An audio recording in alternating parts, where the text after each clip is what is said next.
Hi! Welcome back to part 2, Women Workers in the 19th Century. Boy, if you thought part 1 was depressing, wait for part 2. Next slide. Lowell, Massachusetts. Okay. No women's history lecture about women workers is complete without a tour to Lowell, Massachusetts. Lowell is a town in Massachusetts. It's built as a self-contained factory town. So it's a town that didn't exist until some mill owners got together and decided to put their factories in this same place. And then, like everybody who worked in Lowell would work at one of these mills. By the 1850s, then, Lowell is the largest industrial factory complex in the country. So you've never heard of it, but at the time it was huge, and it was kind of like the practice place where America learned how to do factory stuff. And the reason that women's historians like it is the very first employees of the very first factory complex in America were women. So women are our first factory workers in any kind of concerted, industrial, centralized way that we would recognize as modern Americans to be factory industrial complex. Okay, so before 1860, before the Civil War, almost all of these workers were native born, that is, women who were born here, white women, and single and thus fairly young. After the Civil War, that workforce will transform into a more immigrant and older population. And then the immigrant population before the war is largely English, Irish, and German.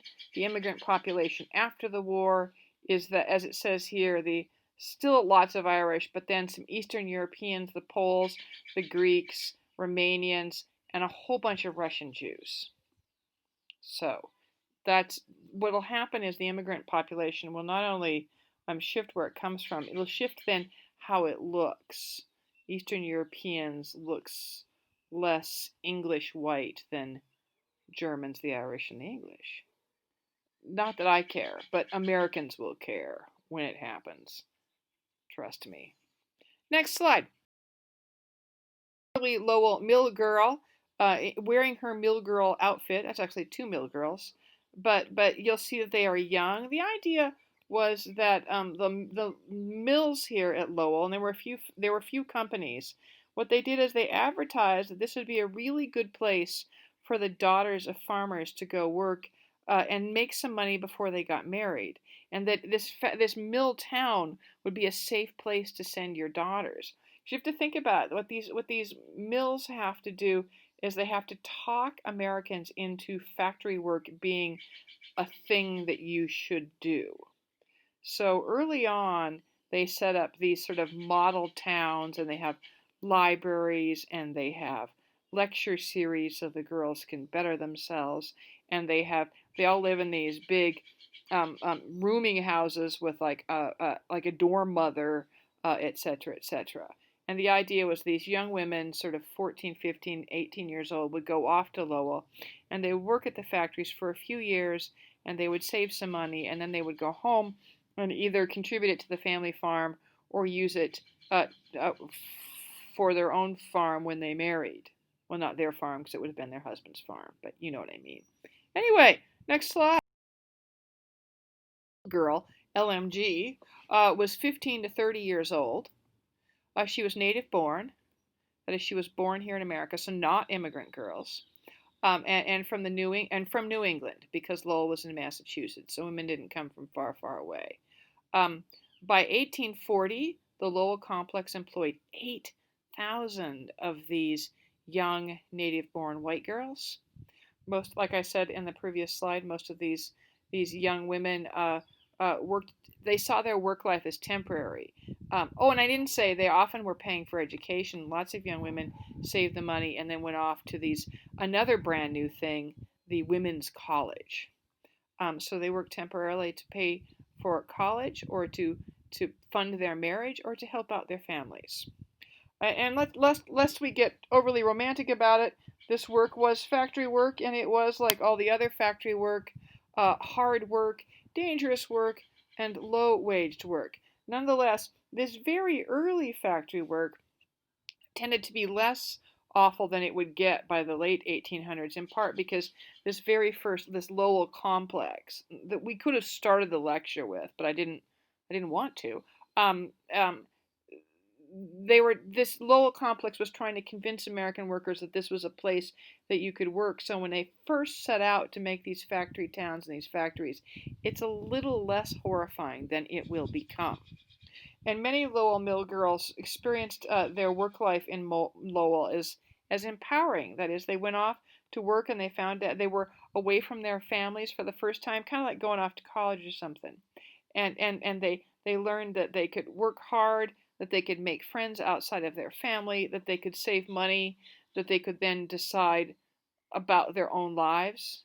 Um, that all these ideas, these 19th century true womanhood ideas about inferiority and submission and passivity and dependence, Lowell mill girls went off to work and discovered something quite the opposite. So that's another reason that women's historians really like Lowell, because it becomes a kind of testing ground for a generation of women who learn self determination and independence through their labor in these mills, which is interesting. Next slide.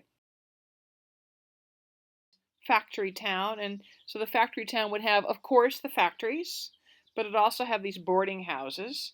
And the boarding houses would have a boarding house mother who would make sure that everybody was in at a certain time, so you had to be home, if you got off work and went over to the library or over to a lecture or something, you had to be home by a certain time. There were churches and you had to go to one of them. There were all different flavors of Protestant churches, but you had to go to one service each Sunday, and you got Sundays off. Um, and there were stores. And it's super handy to have your workers shop at the company store, because now you're making money on them both ends. Lots of not lots of libraries, but always libraries at these factory towns. Lowell had a couple of, and library was a kind of a new thing, a notion that instead of rich people having the books, there could be a place held sort of where the books are held publicly and where regular people or poor people could have access to them. So this factory town becomes like any town, a big integrated organism, and its main difference between another town is the whole thing is designed and run by the people who own the mills. So the idea was, again, that all of this supervision and all of this activity was to keep the girls pure and good. And I've got those words in capital letters because if we go back to the True Woman lecture, which we keep going back to, this notion that families wouldn't send their daughters off to these places if there wasn't some assurance that the girls wouldn't lose their true womanhood by going to them. Yeah? And they may or may not have. Again, prescriptive behavior, real behavior. Remember that stuff? Yeah. Anyway, next slide. Historians love the Lowell Mill girls, and this Lowell stuff is because we get our very first organized labor, our very first unions come out of Lowell, and they're formed by women. So we tend to think of in American history as unions as being primarily a male thing, run by men for men. And that's true in the 1800s, but the very first real labor union in America is the Lowell Female Labor Reform Association, the LFLRA. That doesn't roll off the tongue. And you don't have to memorize that, but know that the Lowell had a union, and it was all young women. And their union had a newspaper that they called the Voice of Industry. And historians like that because now if you've got a newspaper, that means stuff's written down and stuff is saved, and historians can go find these old voices of industry, and you can read articles about what these workers cared about, what these young female workers cared about. And man, how great is that if you're an historian? The girls also ran and they called them girls, even though we're talking people 15 to 30, and those aren't really girls, those are women. But they called themselves girls, and so historians have sort of continued to do that. They also had a literary magazine, the Lowell Offering. So the idea is if you wrote a short story or a poem or an essay about something, you could have it published in the Lowell Offering. So these women are going to work and working 12-hour days and then 10-hour days, 6 days a week, and then they're still managing to organize a union, publish a newspaper, publish a literary magazine, go to talks, go to church. These aren't people who spent much time staring at their phones. Yeah. Next slide. Unions. When are we going to get to the strikes? There's really what happens is these young women form a union, as you can imagine, because there are things in the workplace they don't like. They form a union. They go to the owners and say, "We want this, this, and this changed," and then the owners do what owners always do, which is say, "Bite me." So almost immediately, the young women engage in what they called a turnout. We now call them strikes. But again, in 1834, these women are inventing the notion of a labor union, and they're inventing the stuff that labor unions do. So they don't have the same terminology we have because they're inventing it. So they called it a turnout. We'd call it a strike. Um, and it's in response to the fact that the owners said, "Yeah, we're going to take you're going to work the same hours and do the same stuff, but we're going to pay you 15% less." And the workers were like, "Well, yeah, that seems terrible," and so they went on strike. The strike failed. Indeed, if you do labor history, and I never did a lot of it because it's really depressing. Labor history is literally the history of this failed strike and that failed strike and that failed strike, which means the workers went on strike, and then eventually they had to go back to work, and they didn't get what they wanted. But the key to resistance is not that it's important because you won. The key to resistance is it's important because you resisted. And that when you resist, eventually something will always come of it. It's just kind of a rule. So their very first strike is unsuccessful. And here's what's really important about that strike is then they then learn how to go on strike. They learn what works and what doesn't work. Like they find out the workers won't go on strike unless you have some way of guaranteeing them food and board. Like if I go on strike and they turn me out of the boarding house, what do I do? And how do I pay for food? So they had to figure out that you had to save up money. You had to have a fund so that you could continue, so that workers could eat and have a place to live while they were on strike. Having learned that stuff in 1834, next slide. They went out again on strike in 1836. This time, the owners, having pulled off the 15% decrease in wages, decided that they would increase the girls' rent, that is, what they charged the girls for the rooming houses, which is another way of decreasing your wages, right? Like you work at this factory, you have to live in our boarding houses, but we're charging you for it. Now we're going to charge you more. So the girls turned out again. They formed a new union, this one called the Factory Girls Association, and they went on strike again in 1836. This time, having learned what worked and didn't work 2 years previously, they had a much more effective strike. And after 5 weeks, the owners were like, "Man, we really need," this is the thing, if you can get all the workers in any given system to stop, you can really hurt the owners because while the workers aren't working, the owners aren't making any money, and owners hate that.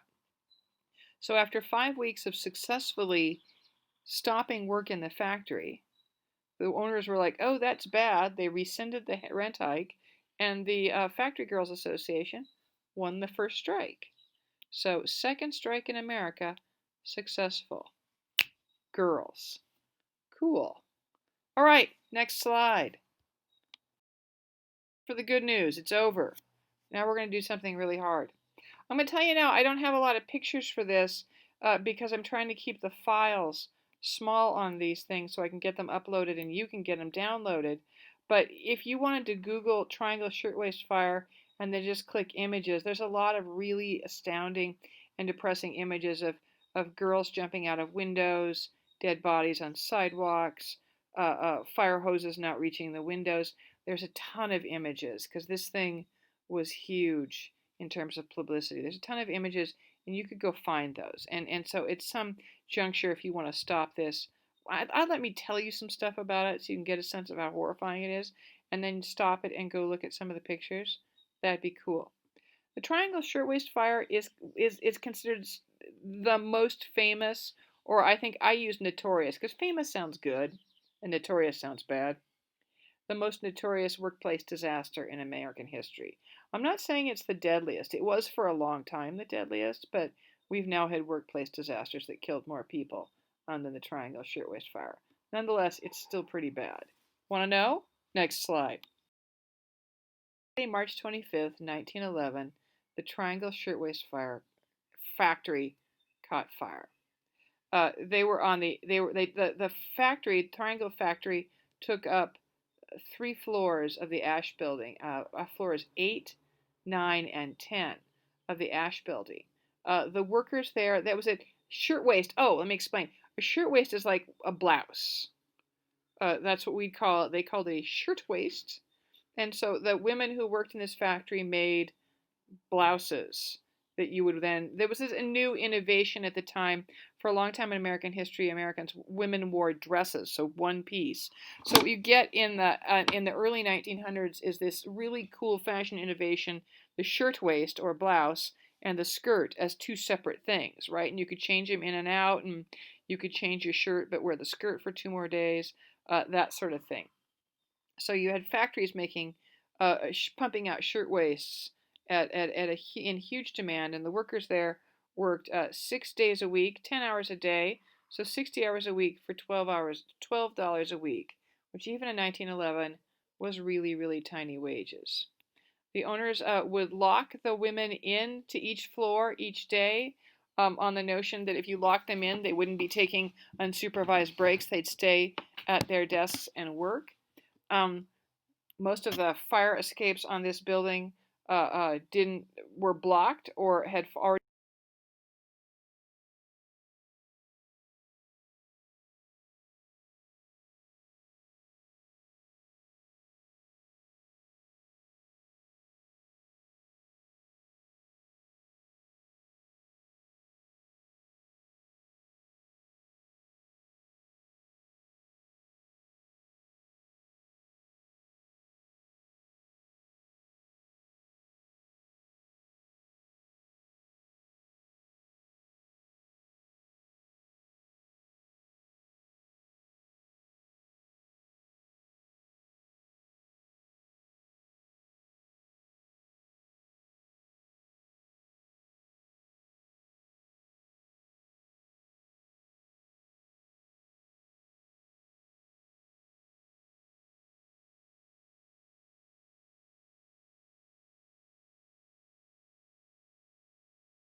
kind of famous. I don't like this picture, but I put it in there.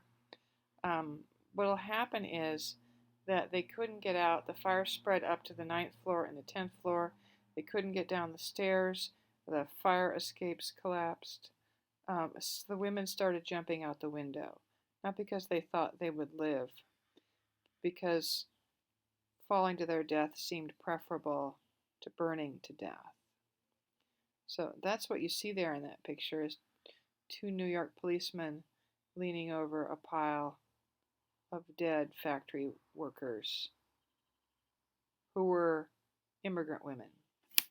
Anyway, you can go look. There's lots more some gruesome pictures, all of them heartbreaking, online. I just put that one in because it gives you a sense of just how god awful it was. Anyway, details. Next slide. 146 women died. They were mostly Jewish and Italian immigrant women from 13 to 25, so young, poor immigrant women. And like it says, they couldn't get out. One of the fire escapes collapsed. I write about it in the book. The fire companies, the fire trucks, the ladders didn't reach, the hoses didn't reach. Each floor was full of piles and piles of flammable cotton. It was a recipe for death.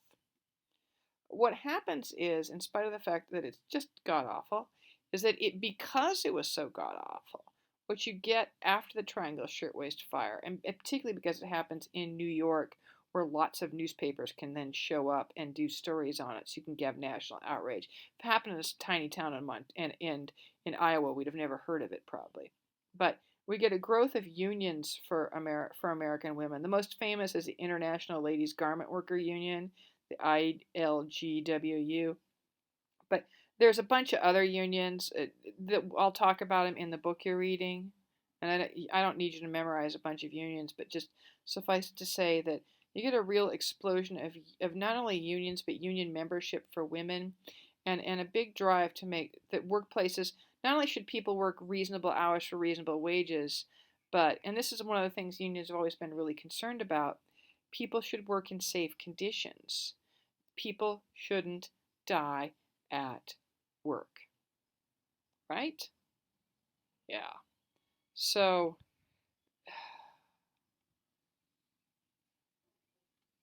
I'm not saying it's a good thing those 146 women died. I'm just saying something good came of their deaths, that it was so horrific that America reacted. And don't imagine for a second suddenly the factories all got like delightful, but that things gradually, very gradually, got better, which is, I think, one of the things the book that you're reading that I wrote does fairly well. Okay? Okay. Well, let's go look at a different kind of worker. The subject a little bit. This is a kind of this is uplifting. I always try and give you some woman you can hang your hat on, and I try and give you some woman who was on that list that we did that one night that we were having so much fun with our list. Remember that? So Ida Bell Wells was on this list. She's almost always referred to as Ida Bell Wells, though her married last name was Barnett.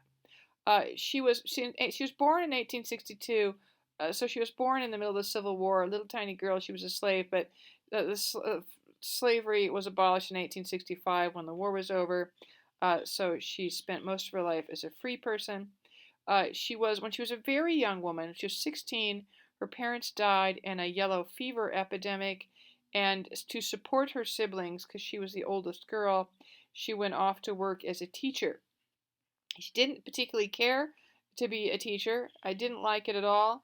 So as soon as she could, she went to work for a local black newspaper, by which I don't mean a newspaper that was colored black, but a newspaper printed by black journalists for black readers, because everything was segregated. Also, she's in the South. And then she eventually became a newspaper editor, so somebody who not just wrote articles but sort of, worked at the newspaper.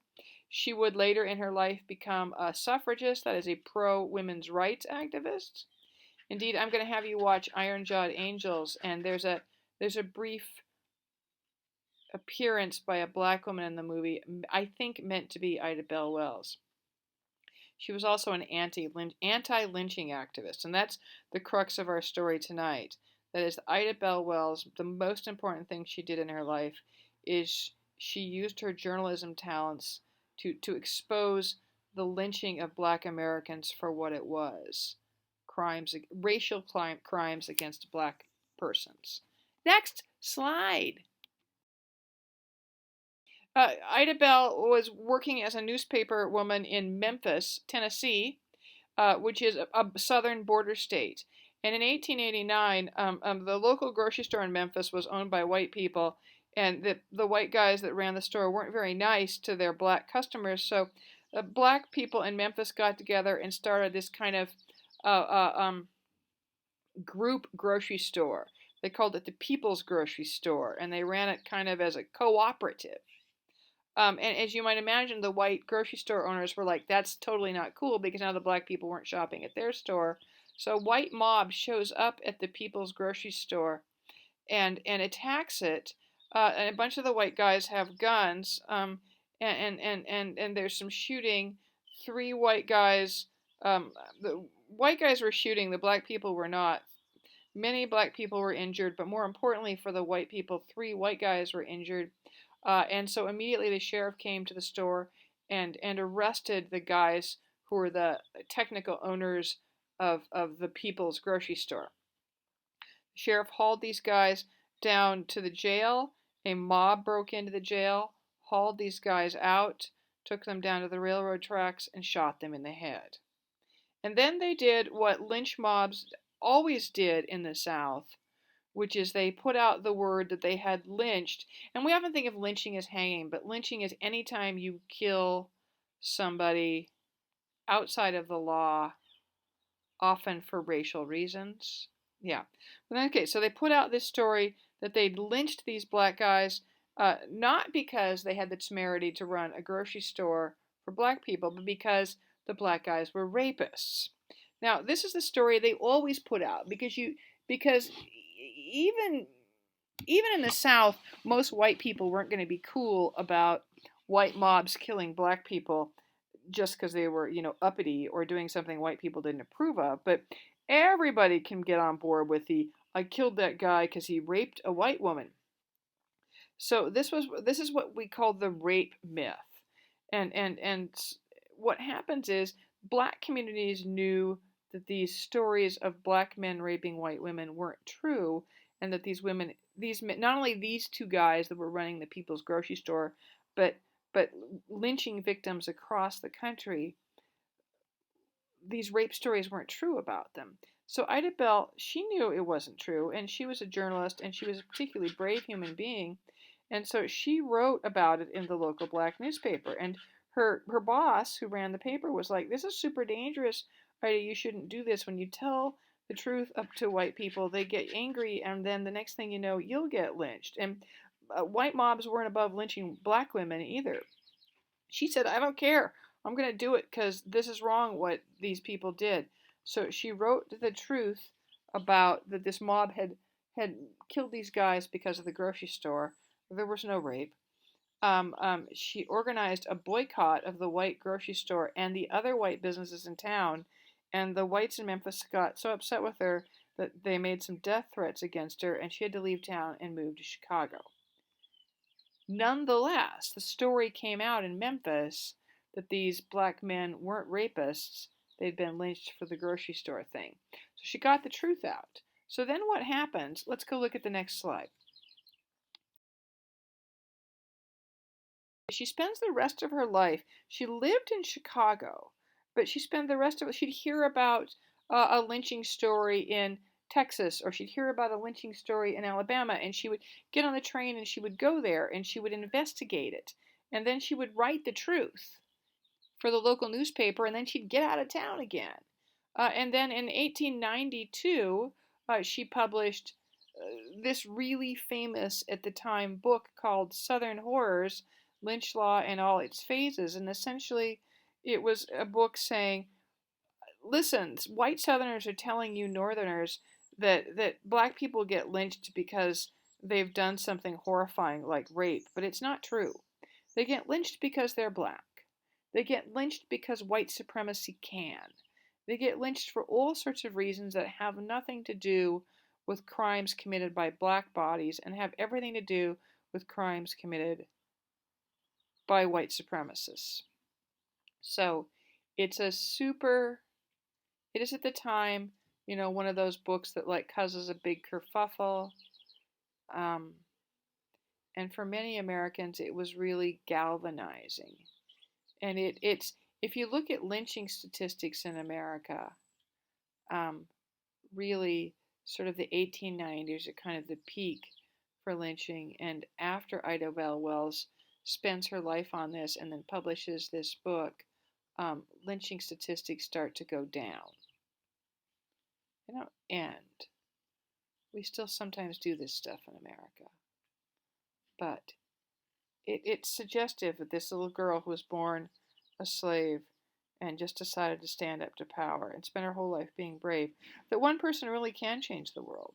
And I think that's pretty neat, isn't it? And this is a young woman who shouldn't have ever been anything but a victim and a nobody. Poor black girl, and was orphaned at 16. And instead, she changed the world and made it a better place. Yeah. Next slide. To go, and I want you to listen to, there's a link here, it's in yellow, but I think you can still copy and paste it. Abel Meerpol, who was a Jewish man in 1937, wrote this really famous song, Strange Fruit. There's a whole book written about Strange Fruit. Strange Fruit is a lynching song. It's an anti-lynching song to protest lynching. Lots of people have sung Strange Fruit, but Billie Holiday, who was a black female jazz singer in the 30s and 40s. Her rendition is, one, it was the first. She's the first one to sing Abel's song in public, and two, her version remains the most famous version. And what's really cool about Billie Holiday is this was a black woman who performed in a ton of clubs, not only for white people, but in a lot of clubs where not whites weren't allowed to be. So she would be the only black person in the club, except for probably the waiters and the bartender, probably also black. So the help was black, the customers white, and then she'd get up in front of this crowd, and always for her last song, and she was huge. She was Beyonce big, in terms of popularity, not size. She's quite scrawny actually. And her last song, she would sing this song, and it was kind of a rebuke to her white audiences, because when you go listen to it, it's haunting, and it's not a ooh we should clap at the end song. It's a this is what you people do to my people song, and then she'd leave. She'd sing that song last in her set, and she'd walk off the stage, and that was that, and you guys can suck it. She's also, I put this song here, and I'm talking about Billie now, because she's one of a whole raft of really powerful female black singers who were part of the Great Migration. That is, these are women who sang on the minstrel circuit in the South, and then moved north in the 1910s and 20s, and kind of took the American music scene by storm. I have CDs of all these women: Ma Rainey, Bessie Smith, Big Mama Thornton. I love Big Mama Thornton. I'll tell you what's cool about Big Mama. She wrote "You Ain't Nothing But a Hound Dog," and indeed she had a hit with "You Ain't Nothing But a Hound Dog," and then Elvis heard it and was like, "That's a cool song," so he recorded it, and he had a monster hit with it. So now when you hear "You Ain't Nothing But a Hound Dog," I won't sing much more. That's not a good idea for me. But when you hear that, you think Elvis. But really, Big Mama Thornton was the first one to sing it. And actually, I like her version way better, because Elvis's version is the white guys sing black music version, which is a thing, and whatever. And if you love Elvis, cool. I'd assume that most of you don't care because you're not super old. But anyway, when you're done looking at Billie Holiday's Strange Fruit, you might also look at Big Mama Thornton's Hound Dog on YouTube. Not just to hear it, but to see her, because I just think she's delightful. Anyway, so I can't make you go listen to these YouTube videos, but would you, just for fun? If we were in class, I'd show them to you, and that would be fun. But I think sometimes it's helpful to connect music to history, because it helps us remember stuff. So, yeah. Well, next slide. Slide is the end. So you've made it to the end of this lecture. Yet another lecture in your wheelhouse. So congratulations and good on you. You should be reading the book, and I haven't quite figured out yet. As I record this, I haven't figured out what I'm going to do about that, but I will. Probably there'll be a tiny PowerPoint where I talk to you about what I want you to do or think about that, or just my writing process. Because I know when we have a discussion in class, students, I've assigned this book before, and I want you to know two things. One, I don't make any money on it by assigning it to you. I was already paid for that book, and I don't get any more royalties on it. And two, when I've assigned it in class, students really liked it. They said it, so I thought, okay, that's cool. I should assign it. I don't think they were just sucking up to me. I think they say it's readable and it tells a good story. And then here's the bummer: students get really excited because they'll bring their books to class, and I go around the room and sign them, and they're often excited because like I'm the first person they've ever met whose book they're holding in their hand, and that's kind of fun for all of us. And I'm not being braggy or weird or anything here, but I feel bad that you guys are buying these books and I can't sign them for you. So I don't know what to do about that. It's not like I can meet you in a parking lot somewhere, because that would be wrong. But I don't know. If you're at all interested in me signing your book, you send me an email and I'll figure it out. Okay? Hey, good job on the lecture and the notes. You're going to send me those with your reading response for the novel that you're reading that I was just talking about, and you'll be golden, right? Okay, still missing you. Bye, peeps. Bye. Bye.